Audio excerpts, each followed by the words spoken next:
Salve, grande Caraí Guedes, aqui Felipe Coelho, te agradecendo, não só em meu nome, mas em nome também da comunidade violonística, pelo teu desprendimento de tempo, por tu doar a tua atenção para sanar algumas dessas curiosidades, que eu creio também que não sejam só minhas, mas também de muitos violonistas aí da comunidade violonística, não só brasileira, mas creio que também internacional. Até ia te perguntar se eu teria a tua permissão para traduzir essas perguntas e respostas para o inglês, para que esse vídeo pudesse também sanar essas curiosidades, né, de gente fora do Brasil que não fala português, mas para saber um pouco mais de quem tu é, né? E essa justamente é a minha primeira pergunta. Quem é o Caraí Guedes, no sentido histórico, cultural, até mesmo geográfico, né?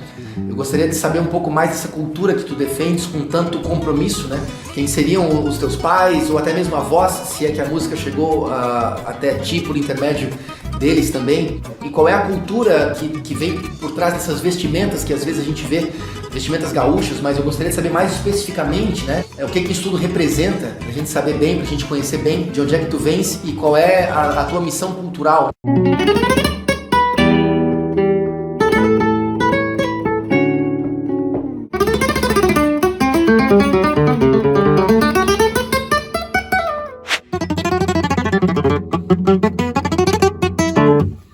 Buenas, Felipe, é uma satisfação falar contigo. Me chamo Caraí Guedes, sou cantor e guitarreiro de São Luís Gonzaga, Rio Grande do Sul, Brasil.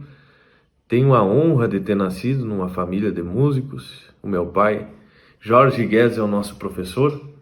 Passou para nós todas as manhas de guitarreiro, de gaiteiro, de cantador. O nosso avô, Chico Guedes, lá de 1912, foi o responsável por essa atenção maior com a arte dentro da nossa família. Ele se apaixonou pela música e passou para todos os filhos essa tradição musical. A minha mãe também, a dona Vânia, é fascinada por arte. Como o pai costuma brincar, é um mal de família. Gostamos muito de reverenciar toda essa história bonita, essa história gaúcha que vive aqui na América do Sul. Somos de família do meio rural, do campo, peão de estância. Essas pessoas que se criaram aqui pelo Rio Grande do Sul, pela fronteira com a Argentina, com o Uruguai, fazendo essa cultura que hoje faz parte da nossa vida. Aqui em São Luís Gonzaga, tu anda na rua, tu te encontra com a indiada bem pilchada, de chapéu tapeado, tomando mate, andando a cavalo. Então é o nosso dia a dia. E nós, como músicos, temos a graça divina de poder transmitir para a arte toda essa vivência campeira que paira aqui na América do Sul. Fica à vontade para traduzir, eu sei que tu fala inglês, e tenho certeza que assim muito mais pessoas vão compreender o conteúdo da nossa prosa buena.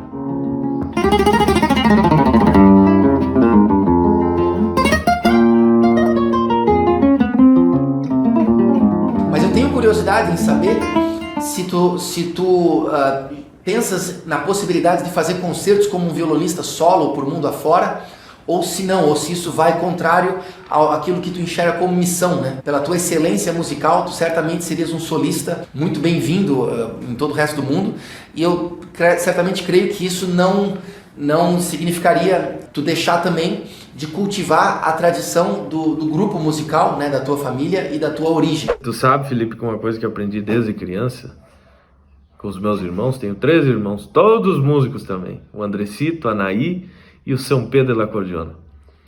A gente aprendeu com o nosso pai, debaixo de um galpão missioneiro, que o mais importante relacionado à arte é levar o que tu tem no coração. Toda e qualquer oportunidade que tu tiver relacionada à música, tu tem que aproveitar. Tem que estar preparado para isso. Então essa preparação vem com dedicação.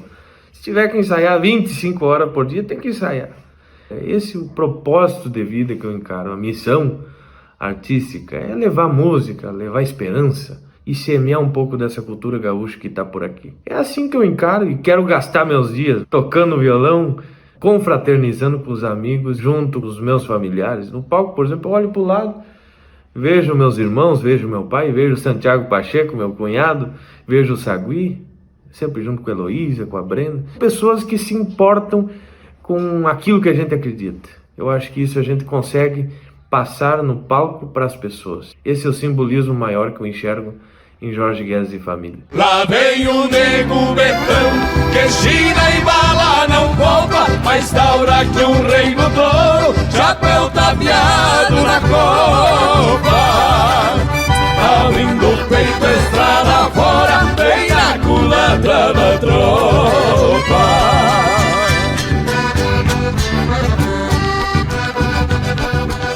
Também tenho curiosidade, Caraí, sobre a tua forma de tocar, especificamente sobre a técnica dos 3 dedos. Particularmente nunca vi um violonista tocar dessa forma, com a mesma desenvoltura que tu tocas, né? Tem, por exemplo, a figura do Grisha Goryachev, que toca com os 3 dedos também, enfim, total domínio, né, dessa técnica, mas eu ainda acho que tu se aprofundasse ainda mais nessa técnica. Gostaria que tu dissesse se tu se influenciou por alguém ou se isso foi uma coisa que tu desenvolveu sozinho mesmo. Bom, a técnica dos 3 dedos eu aprendi assim, né? Meio nos tirão, me esbarrei na técnica dos 3 dedos. Meu pai me fez tocar de tudo quanto foi jeito, 1 dedo, 2 dedos, 3 dedos, 4 dedos, então foi assim que eu cheguei na técnica dos 3 dedos. Depois, quando eu tinha uns 12 anos mais ou menos, eu fui numa viagem com o Luiz Carlos Borges para Porto Alegre, e lá eu conheci o Daniel Sá.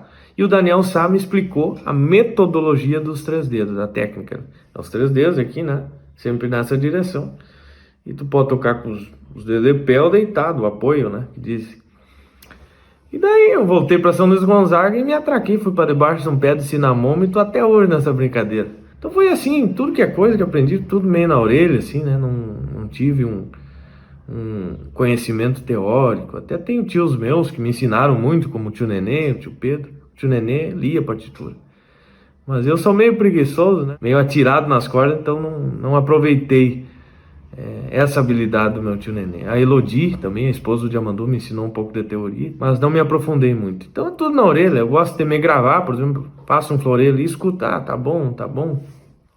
Gosto de ensaiar com metrônomo. Foi assim que eu fui aprendendo, na orelha mesmo. E sempre foi falado na nossa casa da gente tentar escutar as pessoas. Independente se toca bastante, se toca mediano, se toca pouco, cada um tem uma forma de tocar e coisas para te ensinar. Então, cresci aqui nessa região, é muito forte o violão no Rio Grande do Sul.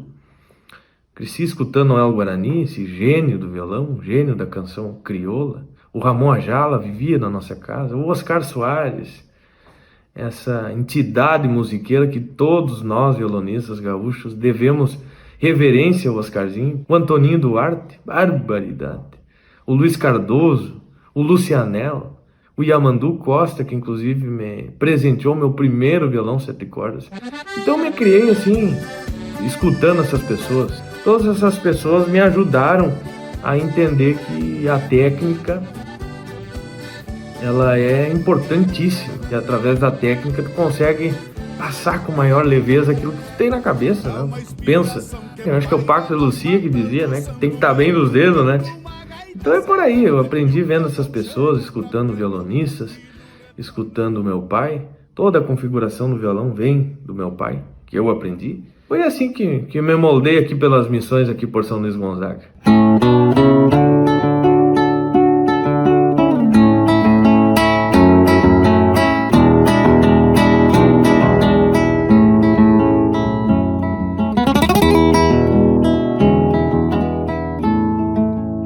Chamarrita solitária me cantou a costureira, hilvanando ilusões, cheia de dor nas cadeiras. Seu homem perdeu na guerra, filhos na revolução, só ficou a mais pequena que tem que lhe dar o pão. Chamarrita, chamarrita, chamarrita e costureira, hilvanando. Por fim, cara, aí uma pergunta um pouco mais aprofundada no violão.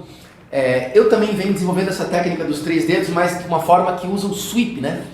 E também, geralmente, eu procuro frasear, buscando começar o ataque em cada corda pelo dedo 3. Mas depois eu comecei a perceber que talvez valesse a pena começar também pelo dedo 1. Por exemplo, o dedo 3 é mais fácil, né? O dedo A, né? Mas depois eu pensei que talvez seria mais jogo também começar pelo I, pelo indicador ou pelo dedo médio. Então eu gostaria de saber de ti se na forma que tu abordas essa técnica, tu também começas o ataque nas outras cordas, quando tocas super rápido, também começando pelo dedo indicador e médio, ou mais predominantemente pelo dedo anular, um novo ataque a cada corda, né? Como é que tu lidas também, por exemplo, como é que tu lidaria numa situação de arpejo? Por exemplo, eu no caso eu uso o sweep, que eu penso ser a forma mais prática, né? Por exemplo, ali no caso eu fiz anular em várias cordas, né? Como é que tu lidarias numa situação como essa? Se tu continuas alternando ou se tu fazes o sweep? O sweep seria a repetição do dedo quando você muda de corda, né? Essa seria uma curiosidade que eu tenho. Ficaria muito feliz se tu pudesse sanar pra gente. Até como um guia, né? Tu és já um guia de uma grande manada de violonistas aí que vem cultivando essa técnica através de assistir os teus vídeos, né? Eu sou um deles. Se tu quiseres trazer qualquer coisa que tu gostaria de compartilhar, algum conselho que tu gostarias de trazer para as pessoas, somos todos ouvidos. Então, Caraí, eu te agradeço muito mais uma vez por doar o teu tempo. Espero te ver pessoalmente no futuro algum dia aí tocando algum concerto, mas gostaria de dizer que eu realmente te tenho como um artista muito apreciado e sou orgulho de ser do mesmo país, até da mesma região do Brasil que você. Então eu compartilho isso e um grande agradecimento, um grande abraço. Muito obrigado. Banto aqui com o meu guerreiro velho de sempre, esse violão do Neo Bravo que me acompanha há tantos anos. Tá meio ruim de corda, mas vamos lá. Eu tenho uma preguiça bárbara de trocar as cordas, mas vamos lá, acho que vai sair. Esse exercício que tu fez aí, interessante, né? Eu até te digo que tem um pouquinho de dificuldade nessa habilidade de puxar assim, não costumo fazer muito, mas achei interessante. Eu acho que tem coisas que fica até melhor fazendo isso aí. Eu faria aqui, desse floreio que tu fez aí, achei interessante.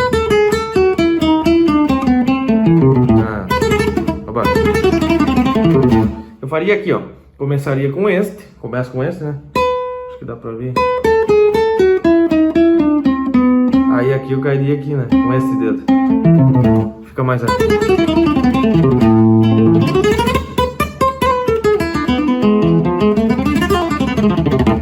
Acho que cada um vai descobrindo o seu jeito. Eu não tenho como se diz, um estudo aprofundado. Tudo é minha cabeça mesmo. E como tu disse, tem várias colocações. Eu gosto de me gravar. Pego o telefone e gravo e fico escutando. Tá bom, não tá bom, né? Gosto de ensaiar com o metrônomo. Acho que o metrônomo ajuda a gente a botar as coisas no lugar. O metrônomo te dá uma direção para as coisas. É isso aí, tem 3 colocações no caso, né? Eu acho até parecido com o acordeão cromático que eu aprendi vendo o Adriano tocar, meu irmão, São Pedro, que tem 3 colocações também de escala, né? Então eu acho parecido até com o acordeão nesse caso, né? Tu pode começar com esse, com esse, com esse. Eu acho que é tudo uma questão do que tu acha que fica bom mesmo, né? Ir descobrindo e se escutando e buscando aperfeiçoar, né?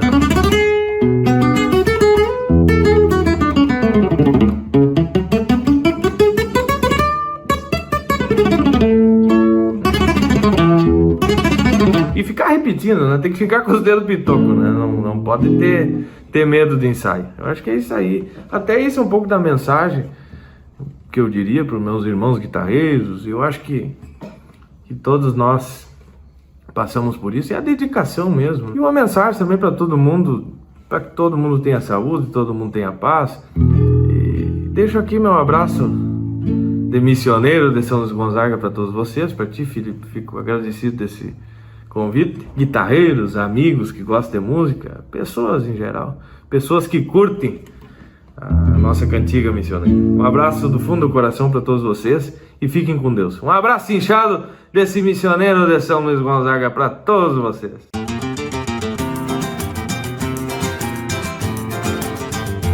Este é o Rio Grande que eu tenho no coração, indiana!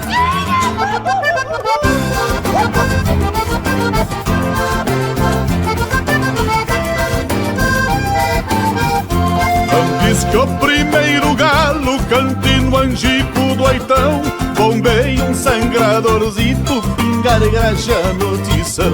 Dou de mão a 8 soco, e enquanto o sol não levanta, um lote de marca antiga relincha na minha garganta.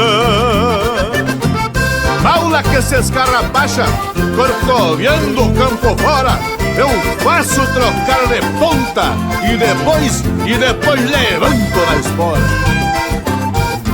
Pra defender um parceiro, dobrei muito touro apiado, e pra honrar o nome que tenho, eu nunca maltratei cavalo. Caso cruze no ranchito onde tem gaita se guasqueando, fico igual bagual na estaca que passa a noite arrodeando.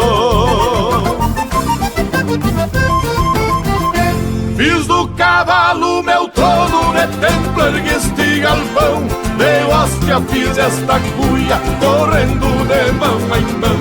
Em cada manhã campeira, levanto e beijo este chão, peço licença pra Deus, abro a gaita de botão e boto pra fora o Rio Grande que eu tenho no coração. E boto pra fora o Rio Grande que eu tenho no coração.